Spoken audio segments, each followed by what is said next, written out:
This is a story, a fantastically true story, from the files of Herbert A. Philbrick, who for 9 frightening years did lead 3 lives: citizen, communist, counter-spy, and who has now revealed for the first time his secret files concerning not only his own activities, but also the current activities of other counter-espionage agents. For obvious reasons, the names, dates, and places have been changed, but the story is based on fact.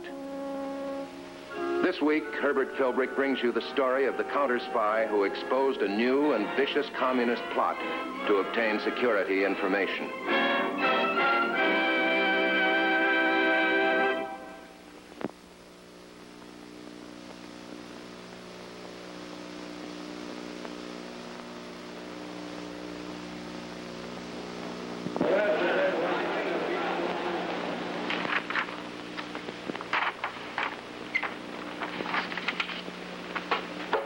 Sent the American woman in.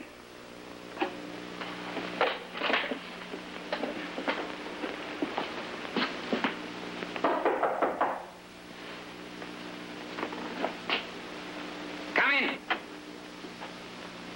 Please.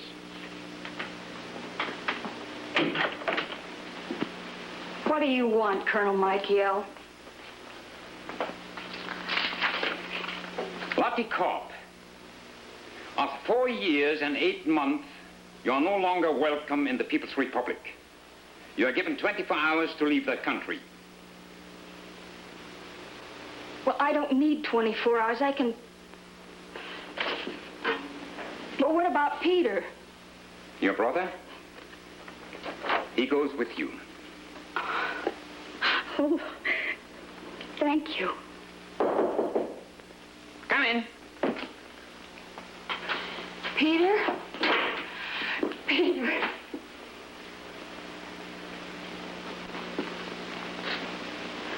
Are you all right, Peter? I'm all right, Lottie. Don't do that. But you're not Peter. What have you done with my brother? Nothing. Does he not look wonderful? He's not Peter, and you know it. He is not Peter, and I know it. But for a moment, you did not. And this is the important thing to remember. If you thought he was Peter, there will be others who will accept him. Among them, the American consul. You'll never get away with that. We will, my dear girl, we will. We have been most careful in creating a double for Peter Cobb. The best diction professors, the best of everything.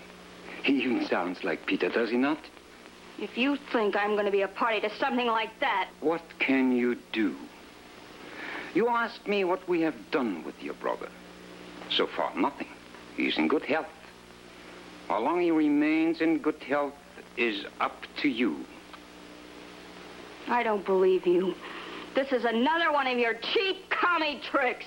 My dear girl, your brother is alive. Well, I want to see him. I want you to see him. I want you to be satisfied that he looks good and that he feels good. When you leave for America, I want you to put your mind at ease about your brother's safety. Peter, this Peter, will return to America with you. Your brother remains here to guarantee not only your silence, but your complete cooperation. This is no time for tears. You and your brother are returning home. You swine! You filthy swine!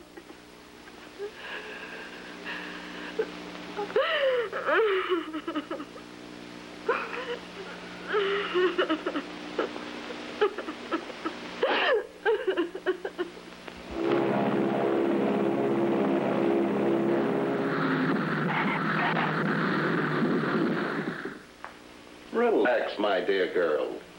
I understand Mr. Philbrick is a very pleasant and capable advertising executive. Lottie still isn't used to the idea of being home. Isn't that right, sis? Yes, Peter. Oh, hello. Gosh, I'm so sorry to be late. That's all right, Mr. Philbrick. Your secretary told us to make ourselves comfortable, and we have. Good. I'm Roger Standish. How do you do? And you're Peter And you're Lottie Carp. That's right. How do you do? How do you do? You recognized us so quickly. Well, I couldn't very well help it. The papers have been full of your pictures lately. Oh, yes. These 2 weeks at home have been a progression of flashbulbs. That's part of the price of fame. And since they're paying the price of fame, they might as well reap some of its rewards. I've arranged a cross-country tour for the Carps to tell the Americans what they experienced behind the Iron Curtain. 15 cities, 4 weeks, which is where you come in, Mr. Philbrick. Yes? We want you to accompany us on this trip. Handle the press releases, all the publicity and promotional problems. Well, that offer is sudden and overwhelming. I'd be delighted to do it. Good. Then we can move right ahead. We leave the day after tomorrow. The day after... Well, that doesn't give me much time, but I guess I can make it. Good, that's fine. Press agent for an anti-commie lecture tour. I wonder what Jerry Dressler of the FBI will say to that.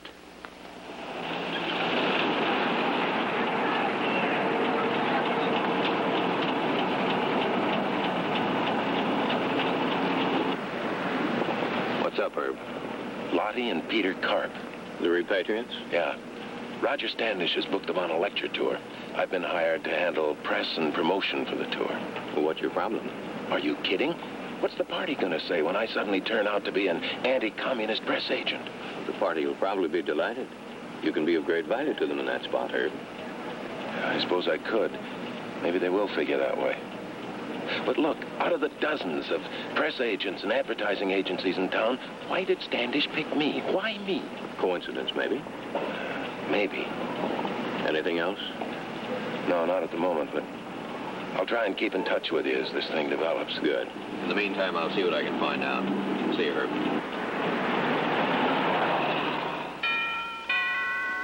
Coming. Oh, hi. Come on in. I'll be right with you. Take your time. I'm a couple of minutes early.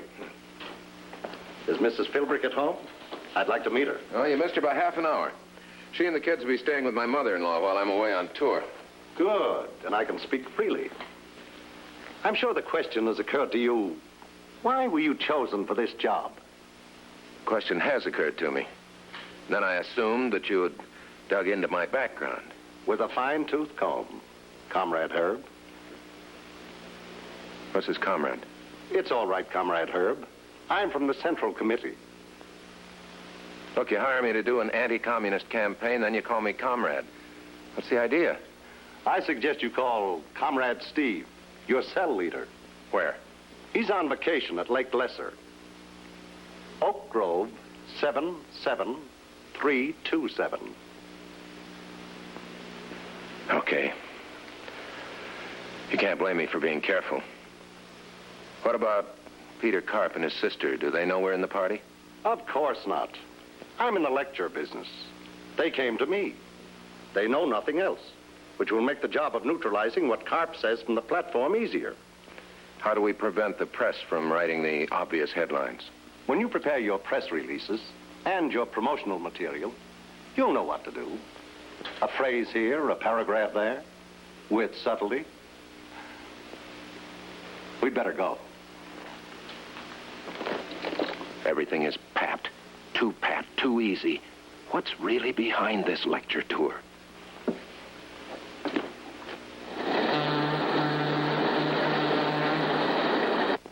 What degrading that anyone in this auditorium can possibly imagine. A free people. Free people. Let's see, among our own people, a free people. It's because Sis and I think it's because Sis and I are back where we belong.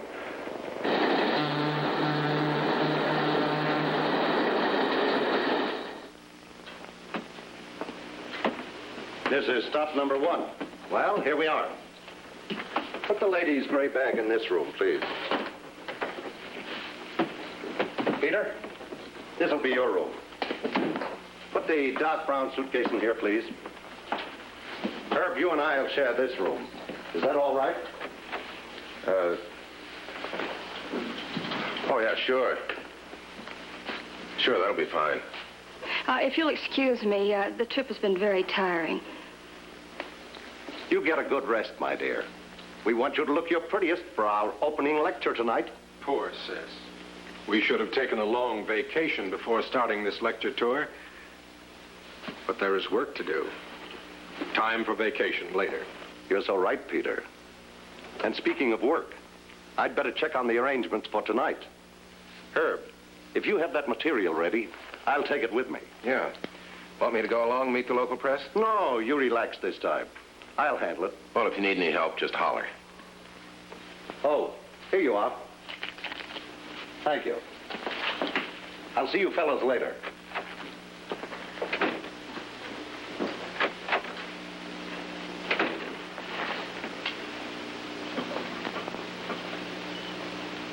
All four of you walking on eggshells. Not because of Standish, it's Lottie. Something between her and her brother. She looks as if she could kill him. Why? What happened behind the curtain before they were freed? Well, I guess I'll stretch my legs a little.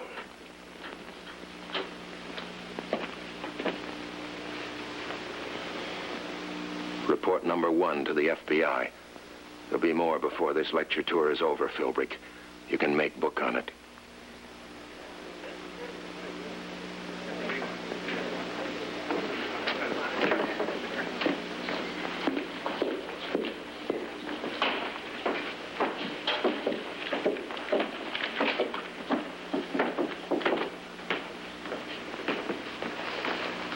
Hello. Oh, hello. Couldn't sleep, huh? No. You, looking for something to read? Well, no. Well, I mean, yes. Oh, wait a minute.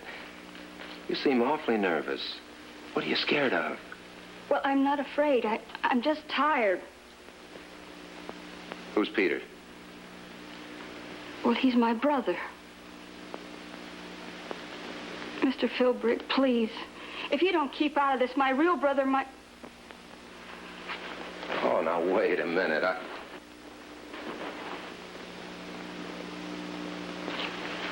What did you say to her? Well, nothing at all. I asked her if she was looking for something to read, and suddenly she burst into tears. Capitalist trash. Yeah, I suppose it is, but I do like to know what the other side is thinking.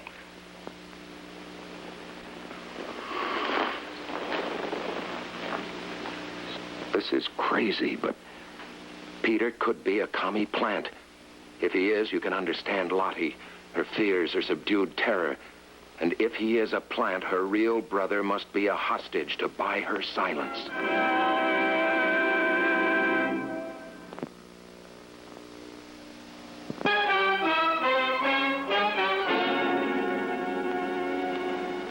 But somehow all the mental and physical tortures seem to have happened a long time ago to someone else.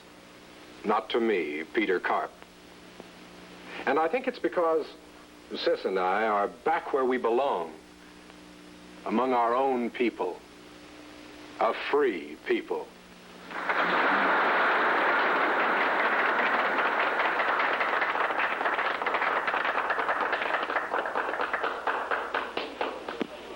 Well, that was quite a speech. My boy, if the rest of the tour goes half as well, America has a new matinee idol. Oh, thank you.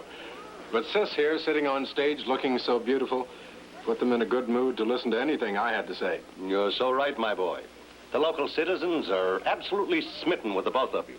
We're all invited to a party at the hotel in half an hour. I've met an old Army friend. Told him I'd visit him right after the lecture. Bring him along. Perhaps I will. In any case, you three go ahead without me. I'll see you later at the hotel. Visit an old Army friend. Yeah? Which Army? You better find out where he goes, Philbrick. We can use that half hour before the party to plan our campaign for our next date. Oh, Well, have you other plans? No, I was just trying to figure out an angle for my story. I guess I can base it on his closing remarks. Shall we discuss it at the hotel? Yeah, sure.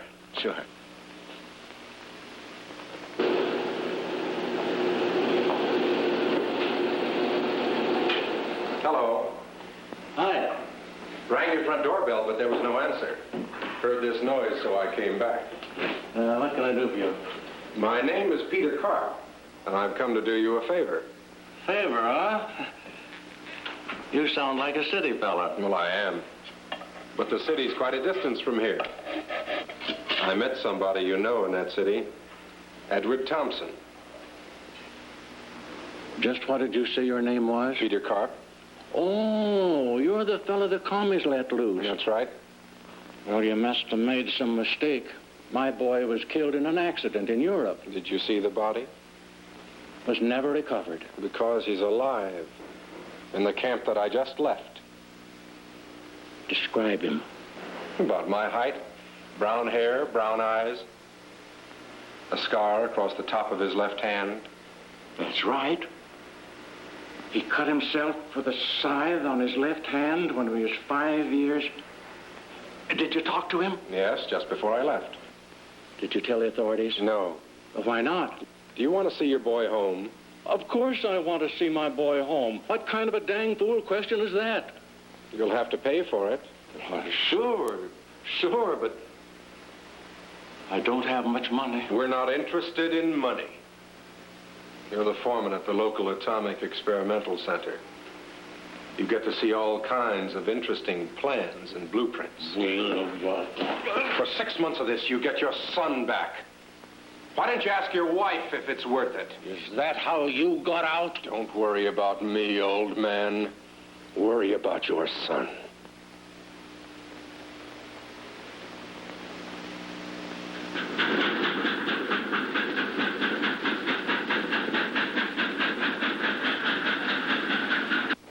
Realization of freedom came suddenly and thankfully. Realization of freedom came suddenly, thankfully. It's the same speech in every city. A lot of words strung together that don't say much of anything, but the audiences eat it up. I wonder where he got his training. At the Moscow Art Theater? Where did he lose his accent? Who is he?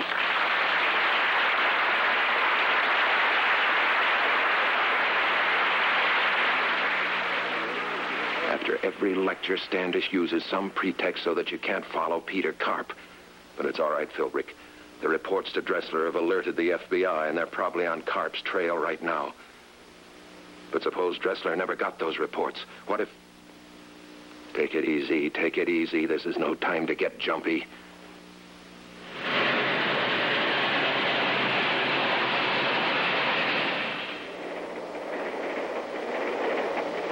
The old mousetrap play.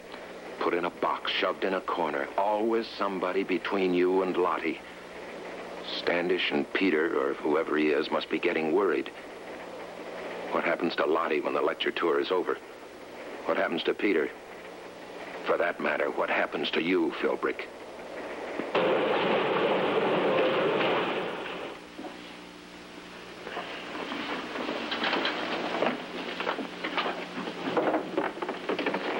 Have you been happy on this trip, Comrade Herb? Not only happy, I'm always anxious to serve the party in any way that I can. But you haven't seemed happy on this trip. Well, I haven't been, really. I can't see that I've served any useful purpose. You mightn't realize the importance of it. But the work we've been doing, all of us, is most vital to the cause. I'm commending you to the Central Committee for a job well done. But I haven't done anything. Let me be the judge of that. What about Peter and Lottie Carp? What happens to them after this afternoon? This is their last lecture. Peter's off on a bourgeois vacation, fishing in Maine. Lottie will be my house guest till Peter returns. Have you finished your last press release? No, it'll take about an hour. While you do that, I'll check on the arrangements. So that's it. The phony brother returns behind the curtain, his job completed. And Comrade Standish takes care of Lottie until the real Peter shows up. If he shows up.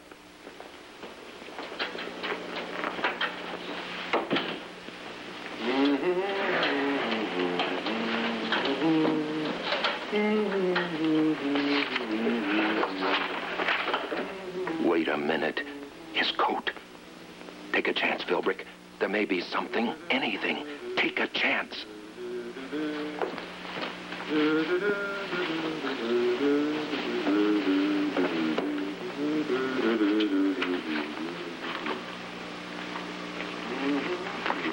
Usual stuff. Wait a minute. A list of names. One name in each city covered by the lecture tour.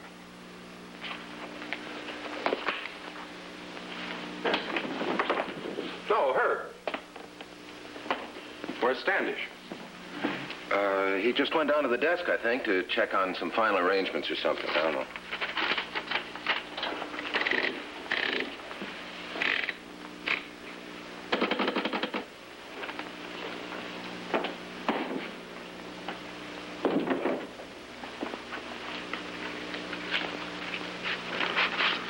These must be his real contacts. You've got to get these names to Dressler. Memorize them, Philbrick.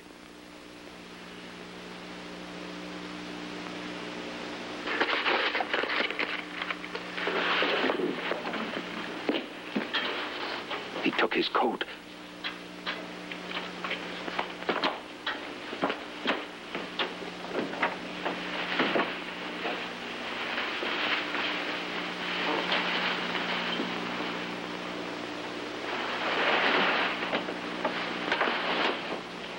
What are you doing with my wallet, dear sister? I found it on the floor. You must have dropped it. And don't call me sister. Would you rather I called you darling? You're a very pretty girl. Stop it.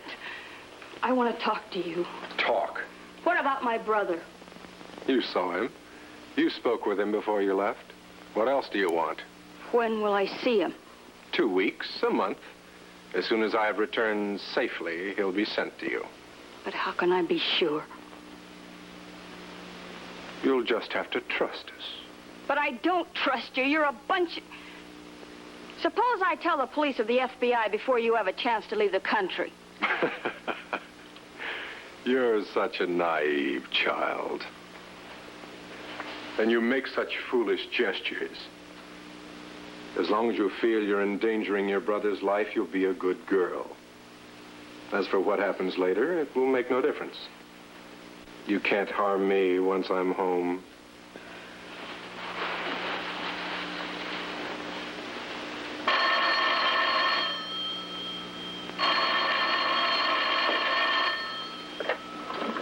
Hello? Thanks, I'll be right down. The airport bus is here. Herb, I've enjoyed meeting you. And if I ever do another lecture series, I hope Mr. Standish brings you along. Oh, thank you very much. Are you planning another lecture series? And it's too soon to say. Perhaps I'll make up my mind while I'm fishing. Thanks for everything. Now, you be a good girl and relax at Mr. Standish's house. The lecture tour is over. Again, thanks. And goodbye. What is the FBI doing? They can't let this phony Peter Carp get away.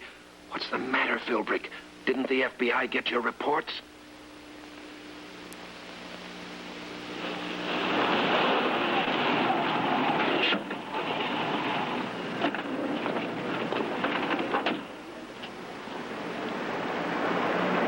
Jerry, you let him get away. There was nothing we could do to stop it without tipping our hand. You did a good job, Herb. First that note on Standish, and then that list of names and addresses. What was on that list? Relatives of Americans supposedly behind the Iron Curtain. That phony brother, his real name was Jarwich, was trying to set up a spy ring, trading the lies of those behind the curtain for information. We double-checked the names of every single one on that list. They were all dead even before Jarwich came over here. Oh, those dirty... Well, take it easy, Herb. The commies don't know we uncovered their spy ring. We're going to use it to send them doctored information. What about the real Peter Carp? He's dead. Who's going to tell Lottie? I guess that's going to be my job, Herb. Golly, Jerry, I wouldn't have your job for anything in the world. And I wouldn't have yours, Herb.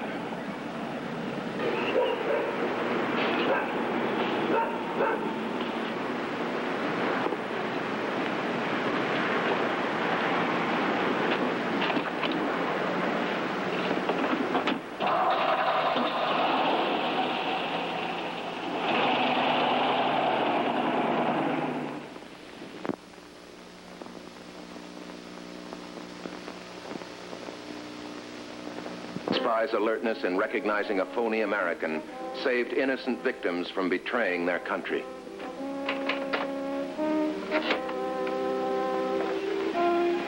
Next week, another story of communist activities from the files of Herbert A. Philbrick, counter-spy, a man who for 9 years posed as a member of the Communist Party.